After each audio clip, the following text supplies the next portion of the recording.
عقیدہ مسلمانوں کا عقیدہ نہیں ہے کہ اللہ نے تقدیر لکھ دی اور اب وہ تبدیل نہیں کر سکتا۔ تو کسی نے پوچھا مولا پھر تقدیر بدلتی کیسے ہے؟ توجہ توجہ، پوچھا مولا تقدیر بدلتی کیسی ہے؟ کہا اپنے ہونٹوں کو ہلاؤ اور اپنے حجت خدا کو مخاطب کر کے کام کہو۔ نہیں پہنچا سکا۔ شفتیک، امام نے کہا اپنے لبوں کو ہلاؤ، اپنے لبوں کو ہلاؤ اور مانگو۔ ایک آدمی نے امام کو خط لکھا، امام علی نقی علیہ السلام کو۔ بھائی سارے مجمع کی توجہ رہے، اب 10ویں امام سے کسی نے خط لکھا۔ ایک مومن کہا میں ملنے جا رہا ہوں امام سے۔ کہا تم امام سے ملنے جا رہے ہو؟ میرا خط لیتے جانا، امام کو میرا خط دے دینا۔ تو جیسے ہی امام نے خط کھولا تو اس میں لکھا تھا کہ میں مولا میں بہت پریشان ہوں، ذرا میرے لیے دعا کر دیجیے گا میری پریشانی دور ہو جائے۔ امام نے کہا اب جب واپس جانا نا تو اس سے کہنا ہم تمہیں بھولے ہوئے کب ہیں جو تم یاد دلا رہے ہو؟ کہا تم اپنے لبوں کو ہلاؤ، ہم تمہاری آواز بھی سن لیتے ہیں اور تمہارا کام بھی کر دیتے۔ توجہ، اگر کسی کا یہ عقیدہ نہ ہو، کیونکہ میں شیعہ قائد بیان کر رہا ہوں، بہت بڑا نام ہے آیت اللہ شیخ محمد تقی بہجت، نام سن رکھا ہوگا آپ نے آیت اللہ بہجت کا، تو ذرا یوٹیوب پہ جا کے سرچ کر لیجیے گا، وہاں پہ آپ کو مل جائے گا۔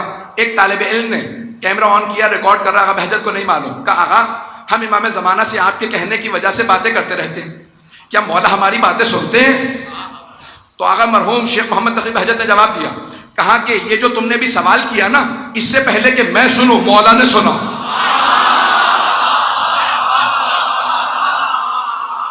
اس سے پہلے کہ میں سنوں مولا نے سنا، اور یہ جو میں جواب دے رہا ہوں نا، اس سے پہلے کہ تم سنو مولا میرا جواب سن رہے ہیں۔ کہ ہم کسی ایسے ویسے امام کے ماننے والے نہیں ہیں، یہ زمین تو کیا ساری کائنات جس کا طواف کرتی ہے وہ امام زمانہ ہے۔ ایک دو اور روایات پیش کر دو اگر سننا چاہیں۔ امام موسیٰ کاظم علیہ السلام،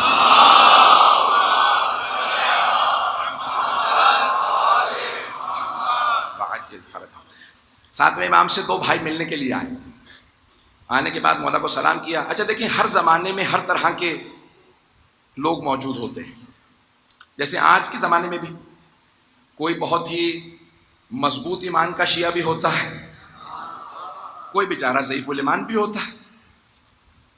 آپ تو ایسے خاموش ہو گئے بس میں ہی جانتا ہوں، جیسے بھئی آپ سب جانتے ہیں حضرات کو، ہاں ہوں کرتے رہے تاکہ مجھے پتا چلے کہ آپ لوگوں کو پتا ہے ایسا ہے یا نہیں ہے۔ تو اب ہر زمانے میں نا ہر طرح کے لوگ ہوتے ہیں۔ تو وہ دو بھائی ملنے گئے تھے، شیعہ ماننے والے تھے امام کے، آئے امام کو آ کے سلام کیا۔ امام نے دونوں کو دیکھا، مسکرا کے ایک سے کہا کہ تو اس راستے میں مرنے والا تھا،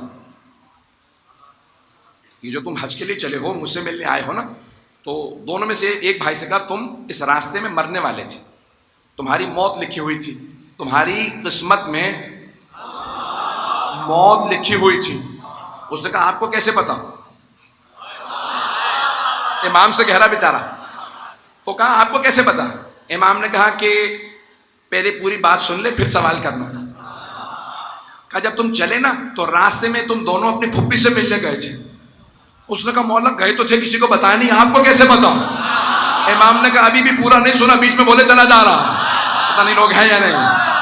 امام نے کہا ابھی جب تم دونوں چلے نا، فلاں بستی سے چلے، دونوں نے نیت کی کہ ہم حج پہ جائیں گے، راستے میں فلاں جگہ پہ رکیں گے، اپنی پھپھی سے ملیں گے، پھر حج پہ جائیں گے، امام موسیٰ کاظم سے ملیں گے۔ تو اس مقام پہ جب پہنچے پھپھی سے ملے، تو اس راستے میں تم دونوں بھائی جب چلے نا تو تمہارے ان میں سے ایک کی موت لکھی تھی، لیکن جیسی تم پھپھی سے ملے تو اللہ نے صلۃ الرحم کے اندر زندگی بڑھانے کا لکھا۔ صلۃ الرحم یعنی اپنے خونی رشتہ داروں سے ملنا، اور قطع رحم یعنی خونی رشتہ داروں سے واسطہ توڑ لینا۔ کہ جو قطع تعلق کر لے اس کی زندگی کم ہو جاتی ہے، جو صلہ رحم کرے زندگی بڑھ جاتی ہے۔ تم دونوں پھپھی سے ملے، تمہاری زندگی بڑھ گئی۔ کہ مولا کتنی زندگی بڑھی ہے؟ کہ 5 سال، جس دن پھپھی سے ملا تھا اس دن سے لے کے 5 سال لگا لے۔ دوسرا بھائی کہتا ٹھیک 5 سال بعد میرا بھائی مر گیا، میں نے کھڑے ہو کے فوراً مولا کو سلام کیا، جو بغیر دیکھے بتا دے کس کی زندگی کم ہو رہی ہے کس کی بڑھ رہی ہے، اسے حجت خدا کہتے ہیں۔ کہ میں توحید بیان کر رہا ہوں آج دوسرے دن، اور آپ اس محبت سے عقیدت سے آپ حضرات مجھے جو داد دے رہے ہیں، میں اس کا مستحق نہیں ہوں، یہ آپ کی عقیدت ہے، جس طرح سے آپ سن رہے ہیں، جس حسن سماعت سے آپ نے مجھے نوازا، میں انتہائی ممنون ہوں۔ آپ تمام حضرات اپنے برادران کا، بزرگوں کا، اپنے بچوں کا، سب کا ممنون ہوں۔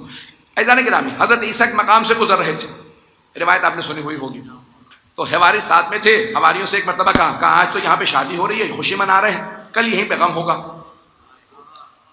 اگلے دن جیسے ہی حواری واپس آیا، پھر دیکھا وہاں پہ خوشی ہے، کہا کہ یا عیسی ابن مریم ہے، مریم کے بیٹے ہیں حضرت عیسیٰ، آپ نے کہا تھا صبح غم ہوگا، ابھی بھی یہاں پہ خوشی ہے؟ کہ پروردگار رات تو نے مجھے یہی کہا تھا، تو میں نے اپنے حواریوں سے بتا دیا۔ اب سمجھ میں آیا 14 کا مقام کیا ہے؟